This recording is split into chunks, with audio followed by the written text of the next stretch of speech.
ఈ రోజు భలే మజా వచ్చింది. ఈ చిన్మన్ పక్షి అందరికీ సహాయం చేస్తుంది. అన్నిటికంటే సంతోషం ఏమిటంటే దొంగతనం చేసి నా చేతికి చిక్కింది. ఇప్పుడు నేను దీన్ని ఏడిపిస్తాను.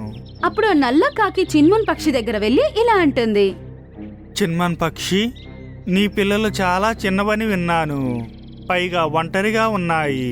ఆలోచించు, ఒకవేళ పెద్ద పక్షో జంతువో వాటిని తినేస్తే నీ పరిస్థితి ఏంటి? నీ పిల్లలు చనిపోతాయి.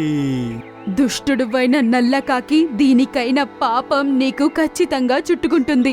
దానికైనా శిక్ష నువ్వు అనుభవించే తీరుతావు. ఈ రోజు కాకపోతే రేపు ఎప్పుడు అనుభవిస్తావు. అలానే చున్మున్ ఏడుస్తూ ఉంటుంది. చున్మున్ ఏడుస్తూ ఏడుస్తూ ఇలా అంటుంది. గుడ్డు పిల్లలు చెట్టు మీద, పక్షి అరుస్తుంది చూచు. గుడ్డు పిల్లలు చెట్టు మీద, పక్షి ఇక్కడ అరుస్తుంది కూ కూ కూ కూ.